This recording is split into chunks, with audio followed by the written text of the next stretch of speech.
Please listen carefully. Oi, eu sou Guilherme Lugulo e esse é o podcast Eu, Ator. Tá no meu quarto dia. Essa é a mais rápida que eu tenho, tá falando? Oi, o episódio já vai começar, mas antes eu queria te dar um recado. Você agora pode ser um apoiador desse podcast. Que tal juntar forças com a arte e colaborar? O link está na descrição e tem PicPay, Pix, transferência bancária, o que você preferir. Seja um apoiador dessa ideia. Agora vamos ao episódio de hoje. Bom, já começamos aqui, já é esse papo descontraído e que prazer enorme poder ter você aqui no podcast. Felipe Cabral, obrigado por ter aceitado o convite, essa agenda louca que você tem, que escreve e não para e atua.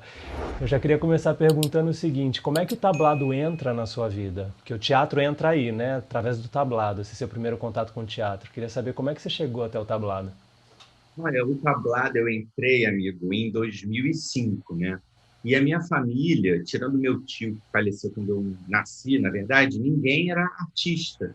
Então, minha mãe era psicóloga, meu pai era de comércio exterior. Então, por mais que eu fosse no teatro, que eles incentivassem muita leitura, né? A cultura em casa, ninguém nunca me incentivou. Vai fazer teatro, vai procurar. E eu sempre tive essa vontade, minha mesmo, de fazer teatro. Então, quando eu fiz 18 anos, eu entrei na PUC para fazer jornalismo, na verdade era comunicação, né, que é um curso mais amplo, justamente por ainda não estar entendendo o que eu ia fazer profissionalmente. E eu entrei em 2004 na PUC, tinha uma oficina de teatro dentro da pastoral da PUC em 2004. Eu fui fazer no segundo semestre, me apaixonei, óbvio, porque eu já tinha essa vontade de fazer, então eu falei, cara, eu me divirto, eu me acho bom, as pessoas falam que eu arraso. E naquela época era uma referência o tablado, né? Ainda é, mas naquela época era muito forte, principalmente como uma entrada para a televisão. Tinha isso muito forte naquela época, que era, vai fazer tablado que as pessoas saem dali para a Globo. Né? E eu tinha 18 anos, 19 anos, então para mim essa é a carreira que tem, né? Vamos entrar no tablado para entrar na Globo. E eu lembro de escolher o professor, que foi o João Brandão, que é um amigo meu até hoje, justamente porque ele era roteirista de Malhação na época. Então eu falei, não, eu vou entrar na turma do professor que é da Malhação. E aí foi assim, fui para lá em 2005, para o tablado, com o João Brandão, e aí fiquei 5 anos lá, fiz com o Bernardo Jablonski, conheci o Fernando Caruso, conheci amigos e amigas que se tornaram não só amigos, né, mas parceiros de trabalho até hoje, assim. E aí, a partir de que momento que você começa a ver que você teria que escrever os próprios roteiros para se colocar no mercado? Porque foi isso que você fez, né? Você começou a fazer teatro, jornalismo, e aí, para se colocar no mercado, você começou a escrever seus próprios projetos. Cara, Gui, essa é uma das coisas mais, acho que importantes para mim, assim. Porque em 2009, logo, eu escrevi uma peça, que era o Lava Roupa Suja, e eu convidei o Miguel Cook, que era um amigo meu do tablado, e ele fez a primeira produção dele, né? E foi meu primeiro texto escrito também. E foi muito bom. A gente ficou 2008 e 2009 em cartaz, e as pessoas chamavam para alguns projetos, eu era só ator lá naquela época, então eu ficava, né, fazendo um projeto atrás do outro e tal. Mas em 2011 e 2012 teve essa virada, que foi quando a Júlia Stockler e a Cláudia Sardinha me propuseram coisas. Então, a Cláudia Sardinha estava se formando em cinema, é uma atriz roteirista, e ela ia fazer como o TCC dela uma websérie. E ela me perguntou se eu não queria escrever e atuar com ela. Então, fui na minha primeira experiência atuando, escrevendo ali no audiovisual com a Cláudia. Essa websérie se tornou uma série no Multishow em 2012, que eu escrevi e atuei. Então, eu já comecei a pô, que legal, estou escrevendo e estou atuando. A Júlia fazia cinema na PUC também, e ela falou, Fê, você não tem nenhum roteiro para a gente fazer? Eu falei, tenho o Gaydar, que era uma brincadeira. E ela falou, então eu vou arrumar uma equipe. E ela arrumou uma equipe, um cara para filmar, um cara para fazer o som, e a gente fez o filme, sai chamando amigos, e a gente fez esse filme com R$500. Né? O meu primeiro curta, e eu saí mandando ir para festivais e ganhei um prêmio de melhor curta pelo Júri Popular, lá em 2012. Então, ali foi um primeiro momento que eu olhei e falei, pô, eu estou atuando e estou escrevendo projetos e, pô, que maravilha. E aí, o curta me deu um gás para fazer o próximo curta. Eu, porra, ganhei um prêmio, pô, então eu devo ser bom, porque não pelo prêmio, mas pelo reconhecimento que eu tive. Então, eu falei, vou fazer mais um. Em 2013, fiz o Rótulo, também com R$ 1.500. Né, um pouquinho mais agora. Eu falo de valor só para as pessoas também Claro, para entenderem. ter uma noção, né? E aí eu fiz o curta com 1.500. Falei, puxa, perfeito, vamos lá fazer e tal.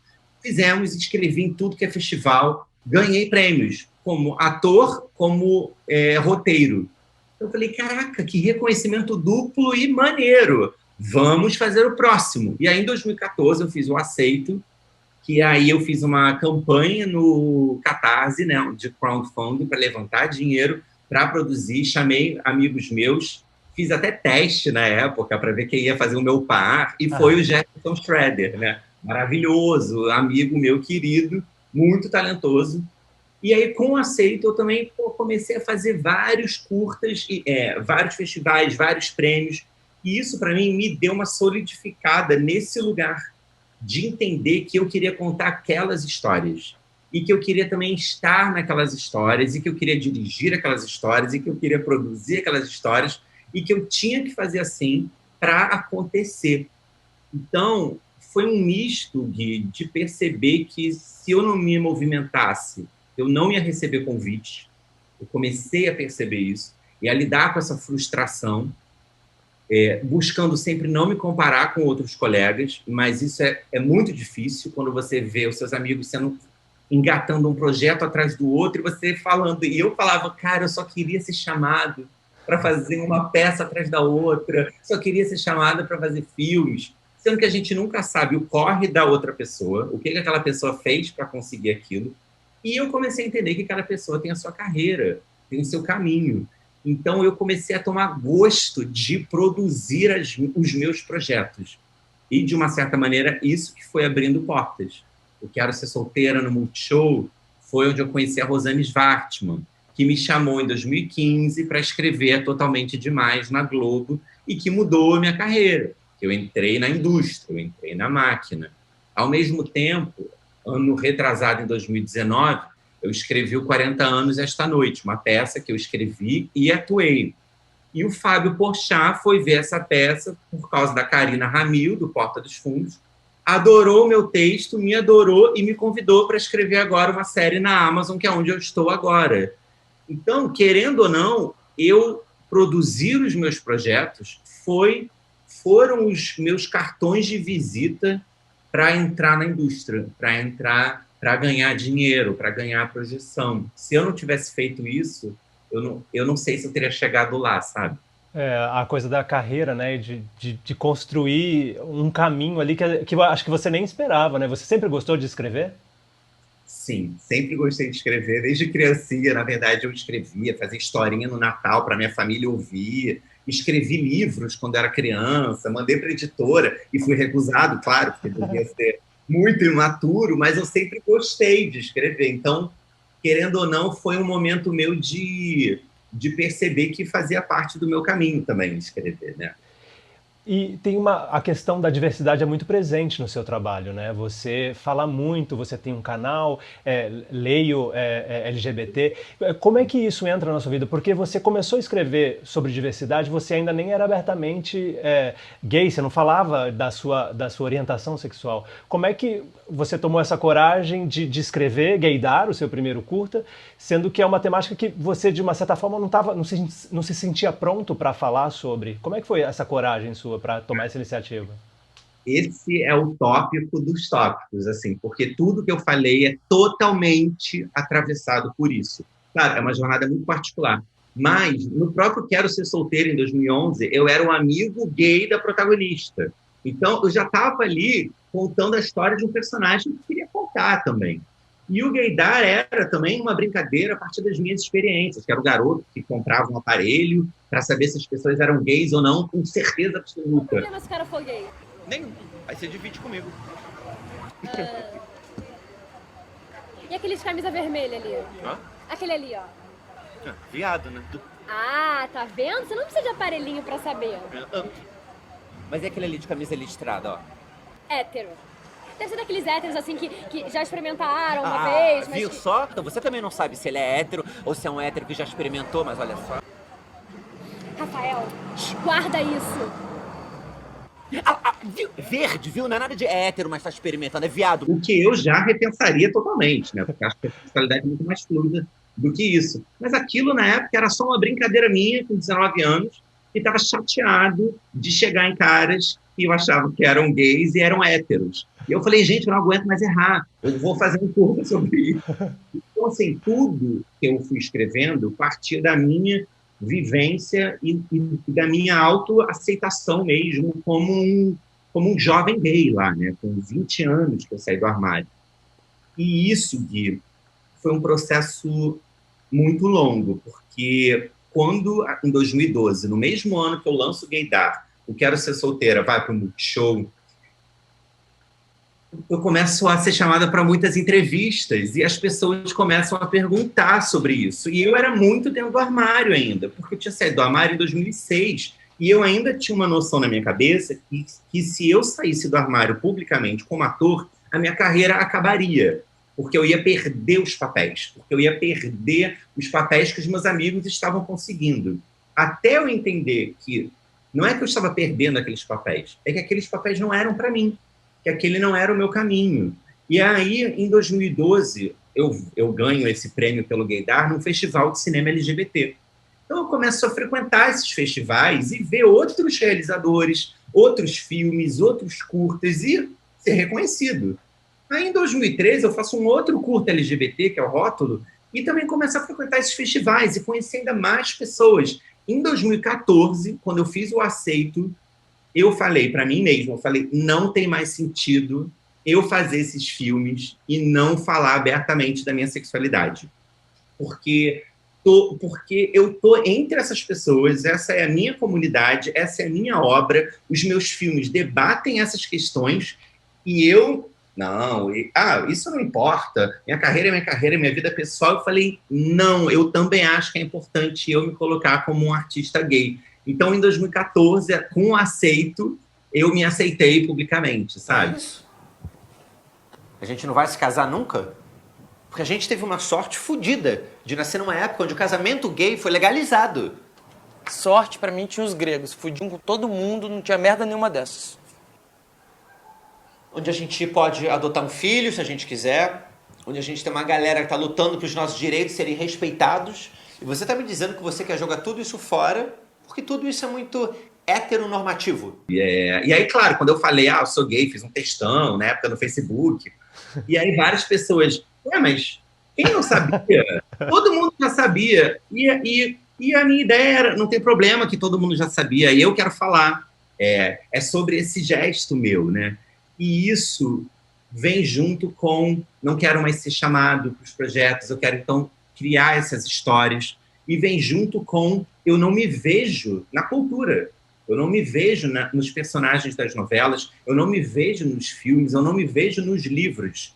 Então, eu vou começar agora a fazer e produzir e atuar nas histórias que eu gostaria de ter visto. E assim nasce os meus outros curtas, e assim nasce a peça que eu fiz há 2 anos atrás, assim nasce um projeto, O Filho do Presidente, que eu achei o texto e dei para o Miguel Coker produzir, porque eu falei, eu quero contar essas histórias. E aí o medo de perder, estou perdendo a minha carreira, foi o contrário totalmente, que foi, gente, eu nunca tive tanta projeção e reconhecimento a partir dessas obras, sabe?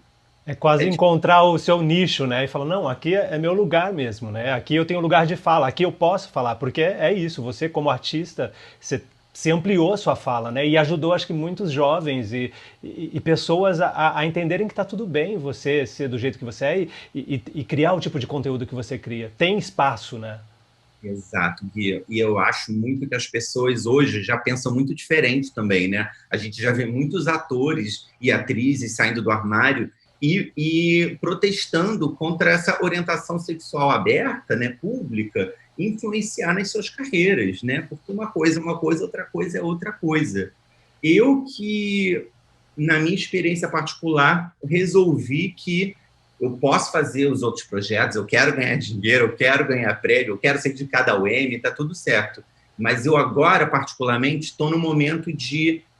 Tá, mas agora eu quero ganhar um Emmy com a minha história também. Não, tá, mas agora eu quero chegar lá com uma coisa mais autoral, né? É um processo, né? Eu fui colaborador, eu fui roteirista do Vai Que Cola, e eu sempre batalhei por isso mesmo no projeto dos outros, que eu estava sendo convidado a colaborar. Essa era a minha próxima pergunta, eu queria entender isso. Como é que foi esse seu approach de você chegar e falar, ok, agora eu quero ir totalmente demais, você começou e depois, em Bom Sucesso, você cria o primeiro beijo gay da novela das 7, na história da Rede Globo. Como é que foi isso? Teve uma certa postura deles no sentido, não vamos aceitar isso, é difícil, vamos tentar. Porque eu sei que também tem essa história do Multishow, que você colocou um beijo gay, e aí chegou no fim, eles editaram, fez 2 versões. Me fala um pouco sobre isso, sobre essa conquista desse espaço da escrita e de colocar na dramaturgia essas histórias que você quer contar. Gui, é uma negociação. É uma negociação muito complicada, mas que a gente tenha aliados. Então, assim, em 2012, ou seja, quase 10 anos atrás, quando eu escrevi o Quero Ser Solteira, eu falei, esse personagem gay tem que flertar, porque a protagonista fica com os peguetes. Esse meu personagem tem que flertar. E era uma websérie ainda, e depois foi para o Multishow, e a gente escreveu a cena do beijo. E eu lembro que eu fui gravar a cena e todo mundo tensíssimo, porque a gente não tinha referências disso. Então, a gente sabia que era uma questão gravar aquele beijo. A gente gravou várias opções. No dia, na véspera da exibição, o programa ia sexta-feira, na véspera, o Multishow colocou na homepage dele a cena do beijo inteira. Tipo, bancou, botou. Eu recebi, assim, uns 300 comentários me amaldiçoando, falando que eu ia queimar no inferno, tal, na página lá do Multishow. E na sexta-feira saiu uma foto na Kogut, no Jornal o Globo, com o beijo. Hoje à noite será exibido. Essa repercussão da Kogut, sexta-feira, abalou as estruturas e fez com que cortassem, porque ganhou muita repercussão. Imagina, era uma série na TV paga, sexta-feira à noite, nem era o horário nobre. Só que saiu uma foto do beijo na Kogut. E saiu na Kogut, saiu em todo lugar. Acabou. Então, assim, replicaram tanto, e de noite deram uma editada. O beijo, teve o beijo, eles botam a boca, mas não foi o beijão inteiro. E ali foi um primeiro momento que me bateu, eu falei, caraca, não vou dizer que foi uma censura, né, porque o beijo foi exibido, mas eu me senti podado pela primeira vez. Já em Totalmente Demais, a Rosane Svartman e o Paulo me conheciam, entendeu? Sabiam que essa era a minha bandeira, e nós tínhamos o Max, o personagem do Pablo Sanabio, e nós não colocamos beijo na novela, mas nós colocamos ele sempre flertando, ele sempre bem resolvido, ele sendo bem aceito em todos os lugares, e ele sofreu uma agressão homofóbica. Então, naquela hora, a Rosane e o Paulo falaram, Felipe, escreve essas cenas, porque você vai escrever muito bem e tal. E eu lembro que eu fui para casa pensando na importância que tinha agora, além de fazer os meus curtas para um determinado público, em festivais de cinema LGBT, eu poderia falar para 30 milhões de pessoas que assistiam aquela novela. Então, tem muita responsabilidade quando você escreve essas cenas e quando você ocupa esses espaços de poder. Porque a novela não é um produto menor. É um produto e é um espaço que a gente deve lutar para conquistar também, porque ele dita pautas no nosso país. Ele dita costumes, ele levanta debates e ele chega onde poucas pessoas... elas chegam, né, as novelas, onde poucos artistas conseguem chegar com as suas peças, com os seus filmes ou com seus curtas. Então, eu escrevi aquilo, fiquei muito impactado, foi muito emocionante. Depois, eu fui para o Vai Que Cola, que foi um desvio lá no Multishow de novo, e onde eu, na primeira temporada, também batalhei para o Ferdinando ter o seu primeiro beijo, porque era um personagem gay, engraçado, né, muito aceito pelo público, né, junto com o Paulo Gustavo fazendo a bicha bichérrima, e aí era o único que não beijava, porque era o gay. Então eu batalhei e nós tivemos a cena que o Ferdinando beijava lá um bombeiro, que era um crush dele, e eu fui na filmagem e a plateia gritou quando teve o beijo, e foi o final do episódio. Então eu falei, cara, maravilha, dei o check ali do beijo também. E quando eu volto para Bom Sucesso, com a mesma equipe, com a Rosane Schwartzman e com o Paulo Raume, a curiosidade máxima também é que a cena do primeiro beijo, quando chegou para mim, era William vai trabalhar e se despede de Pablo. Era o Rafael Infante e o Diego Montes. E eu olhei a cena e falei, gente, como eu escrevo? Porque eles já namoram e eles estão no mesmo ambiente em casa, dando tchau porque vai trabalhar. Eu não dou tchau pro meu namorado, tchau, tô indo trabalhar, dou um abraço dele. Não, eu dou um selinho, que seja. Então eu botei na rubrica, William se despede, dá um selinho em Pablo e sai. Já pensei, não. Pablo, não deixa essa mulher sair daí até voltar, tá? Pode ir. E assim, a cena passou, é óbvio, e a Rosane e o Paulo também, né, questão nenhuma, pelo contrário, eles escreveram e criaram vários personagens LGBTs nessa novela. A cena foi gravada também sem nenhum alarde, a cena foi exibida sem nenhum alarde, e aí teve uma repercussão enorme, porque as pessoas elogiaram muito a naturalidade daquela cena. Não era uma cena romântica, era uma cena como qualquer outra, e que tinha um beijo entre os personagens. De novo, essa repercussão foi tão positiva, teve tanta repercussão, que maravilha, um beijo gay, que nós tivemos problemas logo na semana seguinte e já não pudemos mais escrever cenas de beijo e de troca de afeto entre esses personagens. E quando nós chegamos na semana final da novela, eu ainda insisti, e a Rosane e o Paulo mandaram um e-mail para o superior deles, né, pedindo para ter no último capítulo, e nós tivemos. Eu me sinto quase um batalhador do beijo entre homens na novela, nas novelas e nos programas e nos produtos.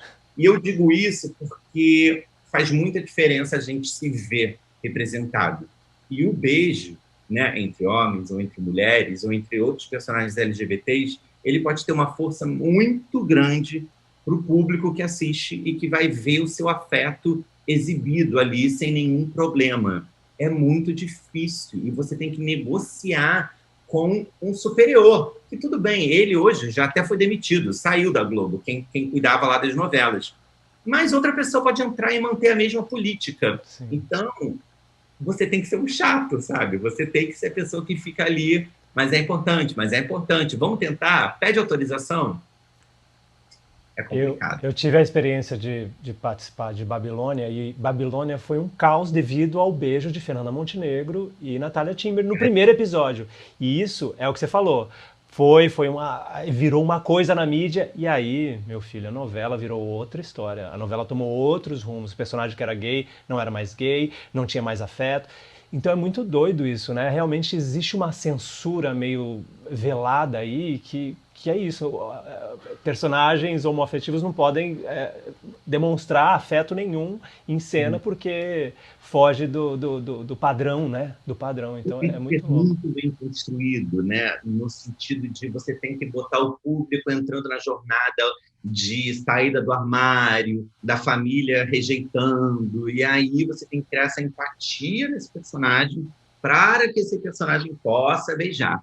E por isso que, né, quando teve agora o beijo entre dois homens no Big Brother, e eu fui dormir super feliz, e acordei deprimido, porque o garoto tinha sido totalmente descredibilizado e acusado né, de usar a bissexualidade dele e tal, ali me bateu num lugar muito forte justamente por batalhar pelos beijos na TV aberta. E ali, quando eu fui dormir, eu falei, caramba, a Globo vai ter que exibir. E a Globo vai ter que acompanhar esse casal, que era favorito, se relacionando ou não, ficando juntos ou não. Nossa. Vai ter que acompanhar essa história todo dia no horário nobre na TV aberta.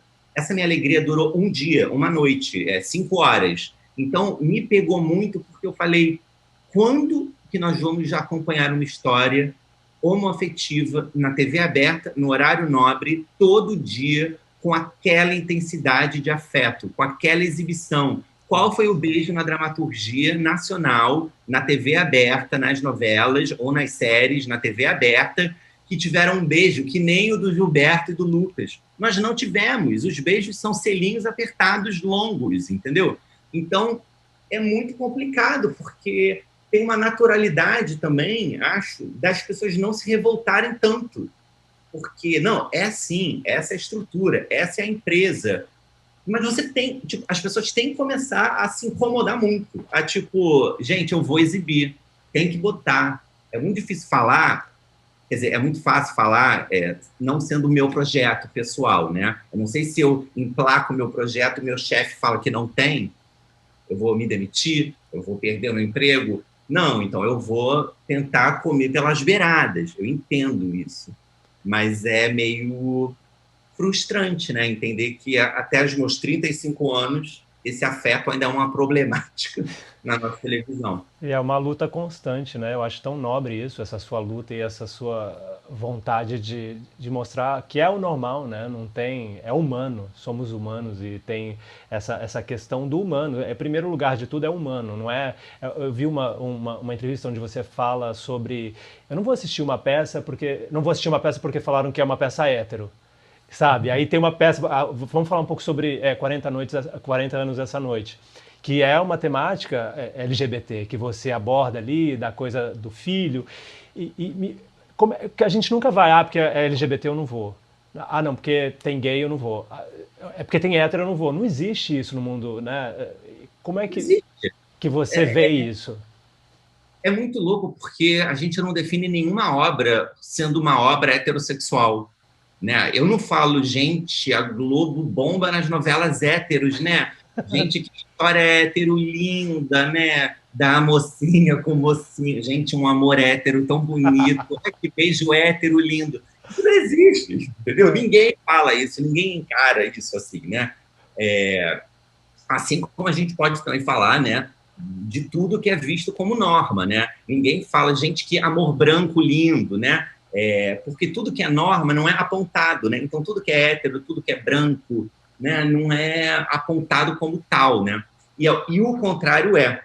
Quando eu escrevi o 40 anos esta noite, que foi uma peça também, né? Depois eu publiquei em livro e tal, as reações foram tão legais, Gui, porque era um casal lésbico que queria engravidar e uma delas pedia para o seu melhor amigo gay ser o pai do filho que elas queriam ter, né? Só que a outra não sabia que ela ia fazer esse convite, e aí gerava toda a confusão. A peça começava com esse casal de duas mulheres, você entendia em 30 segundos que eles eram um casal e que estavam esperando os amigos. E não era sobre elas serem lésbicas. Isso era assim, são elas e vamos lá, a vida que segue. Então foi tão legal porque as pessoas tinham uns feedbacks, assim, eu vou voltar, eu vou trazer a minha mãe para assistir, eu queria ter visto essa peça antes. Era uma peça que falava sobre famílias homoafetivas. E eu fiquei pensando, caraca, que peça que eu vi assim? Nenhuma. Eu não cresci. E se eu tivesse, quando eu era mais novo, quando eu estava lá inseguro, me escondendo nas entrevistas, e se tivesse uma peça onde tivesse os protagonistas, fossem um casal de duas mulheres, com seus melhores amigos gays, falando sobre formar uma família, falando sobre a situação política, sobre os seus direitos, sobre os seus medos. É tão bom ver isso, e foi tão bom estar ali falando, contando essa história. E depois eu quis publicar em livro justamente para eternizar essa história. Para quem quiser depois pegar o texto e ler, e remontar, e mudar. E eu até espero que o texto que eu escrevi fique ultrapassado daqui a um tempo. Que as pessoas leiam e falem, gente, eles estavam se preocupando com isso. Gente, isso aí nem é mais uma questão. Eu quero que chegue nesse ponto, sabe? Mas eu, entendendo cada ano, né, como eu penso hoje, e sempre entendendo que eu vou me desconstruir, que eu vou evoluir, que eu vou aprender mais, que o mundo está em constante evolução e eu estou aberto para isso, eu entendo que, nesse momento, essa é a minha reflexão, essa é a minha contribuição. Se ela ficar ultrapassada, tudo bem, nesse momento ela contribuiu. Então, vamos fazer agora uma outra coisa. O meu livro, agora, O Primeiro Beijo de Romeu, é sobre um beijo. É sobre um beijo censurado. Porque eu acho que o beijo ele é muito simbólico para debater muita coisa, sabe? Ele é inspirado, o livro, no beijo censurado da Bienal do Livro do Rio. Então, assim, o beijo é uma loucura nessa sociedade, sabe? Mexe muito comigo, assim, porque não é só um projeto. Eu sempre acho que que eu quero contar aquilo, porque eu vou estar contribuindo, eu vou estar botando mais uma obra LGBT no mundo, e vai ficando, e vai ajudando as próximas gerações, sabe? Eu quero mais é que tenha 1000 obras, e que elas nem sejam mais chamadas de obras LGBTs, e que isso se expanda, e que tudo se misture, e tenha uma diversidade enorme. Mas, por enquanto, ainda é importante falar, ainda é importante que os festivais LGBTs existam, ainda é importante. Então, eu sempre me sinto contribuindo, onde eu puder. Se é na indústria, se é no meu curta, se é no meu livro, se é na minha peça, onde der. E eu queria saber como é que você consegue pôr na balança essa coisa do autor, escritor e o ator. Como é que você consegue caminhar junto ou tem um momento que você acaba tipo, putz, vou ter que escrever mais agora e depois eu faço essa peça que eu quero fazer? Com terapia aqui. Para não se frustrar, né? Porque é muito trabalho, impossível ficar ali tete a tete, né? Os dois. Tem um momento que você tem que falar, agora eu vou só escrever. É impossível. Eu lembro que quando eu comecei a deslanchar de uma certa maneira, né, com trabalhos como roteirista, eu não via o mesmo ritmo no meu trabalho como ator. E a minha carreira como ator, ela é muito pautada pelos meus projetos, né, pelo que eu vou construindo. E eu lembro de falar com a minha analista, eu falei, puxa, mas eu comecei como ator, e agora as pessoas estão me vendo mais como roteirista, e eu estou dirigindo um festival. E ela falou, então você está com problema, porque você, além de ator, você escreve, você dirige. Acho que isso não é um problema, né? Mas é porque a gente idealiza que eu comecei como ator, então eu vou ter que estar como ator na novela, sendo chamado para filme, fazendo uma peça atrás da outra, e de repente, não, eu estou escrevendo uma peça, e aí eu entro na crise de que se eu não escrever, então eu não tenho trabalho como ator.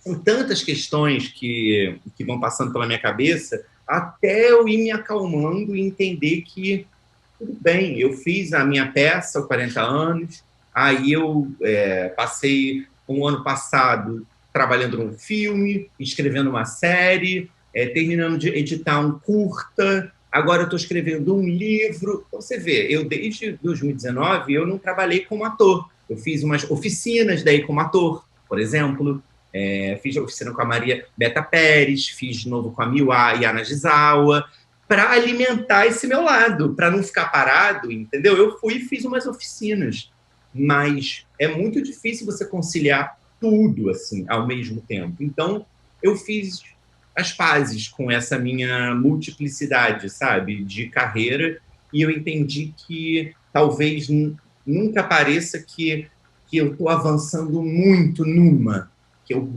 agora como roteirista, um atrás do outro, porque tem o meu canal, tem o Festu, que é um festival de teatro que eu dirijo, tem um curta que eu estou tocando, e tem um projeto que eu vou querer fazer como ator. E isso mudou um pouquinho a minha cabeça, que hoje em dia eu não quero mais fazer um trabalho atrás do outro, eu não quero ser chamado para fazer um projeto atrás do outro, porque agora eu penso, eu quero disponibilizar o meu tempo para que projeto? Eu quero ser chamado para fazer... E assim, gente, isso é lindo, tá? Porque o ator se disponibilizar para contar as histórias é para isso também que a gente está aí. Acho lindo também. Mas eu, Felipe, entendendo que eu quero deixar um legado, sabe? Entendendo que eu quero deixar obras LGBTs. Então, não é perder tempo, mas eu não sei se eu mais quero ser chamado para as histórias que os outros estão achando importantes. Eu quero, talvez, criar as minhas, sabe? É uma mudança na cabeça e é um conflito, né? Mas eu acho que hoje eu estou muito mais calmo e mais maduro para entender esses lugares de criar o seu e contribuir com o dos outros da mesma forma, só que parando para pensar, eu quero então contribuir para essa história? Como eu posso contribuir ali dentro do que eu acredito, né? Muito legal. Eu falo muito sobre o legado aqui no podcast, essa coisa do artista se perguntar qual legado que ele quer deixar. E isso é impressionante, né? De você ter essa construção e essa maturidade de entender. Eu tenho meu legado de roteirista, tenho meu legado de ator e continuar e não parar. Fala um pouco sobre essa experiência do Festu que você fez agora no meio da pandemia. Como é que foi essa loucura? Não sei quantos grupos se apresentaram, foram mais de 300 grupos se apresentando. Foi uma coisa louca, né? Olha, o Festu é uma aventura à parte também, porque o Festu é um festival de teatro universitário que existe desde 2010. Ele foi idealizado pelo Miguel Colker, que é meu amigo lá do Tablado, e eu entrei como diretor e apresentador também. E é muito louco, assim, Gui, porque todo ano é uma batalha para que ele aconteça. É um festival que só quem pode participar são universitários. Então, universitários não são as pessoas idiotinhas que estão começando, não. Os centros universitários, as faculdades, são lugares de muita experimentação, de muita formação acadêmica e de experimentação artística mesmo. Então, o Festu, ele vai dando patrocínios para os grupos que participam para montarem os seus próprios espetáculos. Eu vi, nesses 10 anos, sei lá quantos grupos, entendeu? Então, na pandemia, e ele é presencial, né? A gente tem uma mostra nacional competitiva, onde os grupos se apresentam com esquetes e concorrem aos prêmios e ao patrocínio. Esse ano passado, a gente ficou o ano passado inteiro pensando como a gente vai fazer o Festu, como realizar um festival de teatro universitário no meio da pandemia, como criar essa integração, essa experimentação. E nós fizemos ele virtualmente e presencialmente. Então, nós conseguimos reservar o Teatro Ipanema, aqui em Ipanema, por 4 dias, para os grupos ensaiarem, isolados, um de cada um, só com a nossa equipe, junto com uma equipe de filmagens, que foi a Medusa Filmes, que filmou tudo. Então, a gente ia filmar todas as cenas com lapela, isolados, a gente ia filmar essas cenas. Eu gravei uma apresentação, conduzindo, intermeando todas essas cenas, e nós editamos esses 2 programas de 2h30 em uma semana, para exibir no YouTube, e as pessoas verem ao vivo ali. Assim, foi uma loucura, ao mesmo tempo. Foi a edição que a gente teve mais repercussão, porque os vídeos tiveram muitos views. A gente conseguiu atingir pessoas do Brasil inteiro, porque as pessoas não precisavam ir ao teatro para ver. E a gente conseguiu, na mostra de espetáculos, que a gente sempre trazia peças para se apresentar aqui, a gente tinha, sei lá, 5 dias no SESI do centro para apresentar. Então, eram 5 espetáculos. E os espetáculos de fora, quando vinham, não tinham tanto público, porque não tinham os amigos aqui da cidade para ir. Esse ano, a gente pôde selecionar 3 peças de Manaus, a gente pôde de Brasília, de São Paulo, e exibimos essas peças online. Ficaram, acho que 1 mês lá no nosso canal, lá do YouTube do Festu, e foram vistas muitas vezes, e tiveram públicos que nunca teriam. Então, foi muito curioso entender esse teatro filmado na pandemia, ao mesmo tempo quase esse reality show de competição, que eu entrava ao vivo para falar quem ia ganhar os grupos ali em casa, e quem vai ganhar o patrocínio é fulano, e a pessoa gritar, chorar na casa dela. Nossa. E eu falava, cara, que aventura. Ao mesmo tempo, um orgulho imenso, né, de ter realizado uma edição, de ter patrocinado 2 espetáculos, que a gente fica o tempo inteiro repensando agora, como que eles vão estrear em 2021, mas o dinheiro está ali, vamos lá, estamos produzindo, eles vão produzir, a gente vai dar um jeito. Mas é um trabalho também que eu penso muito nesse legado, assim, né?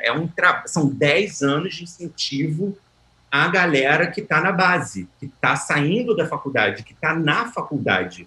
Quando a gente pensa nos editais públicos, a maioria privilegia, e com mérito, porque as pessoas têm um mérito, né, claro, pessoas que já têm mais anos de estrada, companhias formadas, grupos mais estabelecidos. E quem dá um incentivo para quem está começando?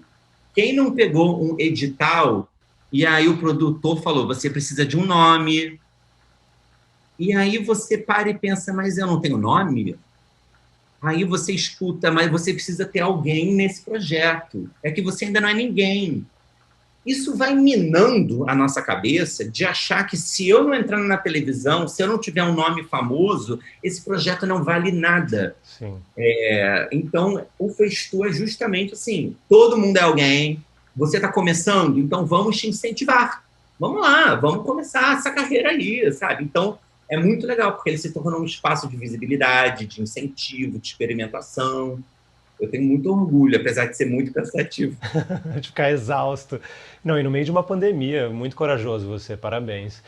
Ô Fê, é uma delícia bater esse papo com você. Realmente eu tô aqui inspirado e eu acho que quem assiste, quem escuta o podcast também está inspirado com o nosso papo. E eu queria fazer a última pergunta, que é a seguinte, é uma pergunta que eu sempre faço. Você, Felipe, se você pudesse voltar lá atrás, para aquele jovem Felipe, né, no tablado, ali saindo do tablado, vai. O que você diria para ele? Primeiro que eu estou me sentindo na RuPaul's Drag Race, né? Com essa pergunta agora, me sinto da finalista.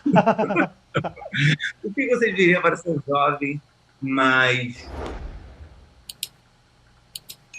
Nossa, é difícil, assim, porque eu acho que eu fui seguindo o caminho que eu tinha que seguir mesmo.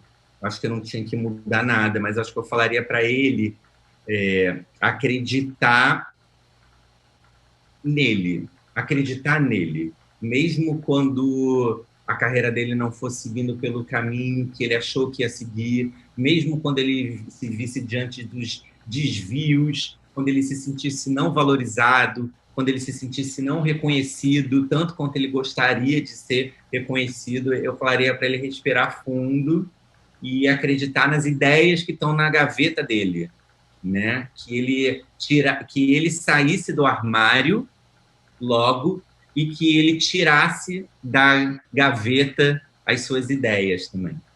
Ai, que legal isso, muito bom. Essa coisa de tirar da gaveta as ideias e sair do armário logo é inspirador, eu acho, para esses jovens que estão escutando, porque é isso, né? Ser você, nada vai te dar mais sucesso e prazer na vida do que ser você mesmo. Obrigado, viu, Gui? Adorei esse papo mesmo. Assim. Imagina, Parabéns. Eu que agradeço e espero que em breve a gente consiga desengavetar aquele nosso projeto. Eu quero muito! Acaba a pandemia pra gente seguir com esse projeto. Por favor, pra gente voltar pro palco.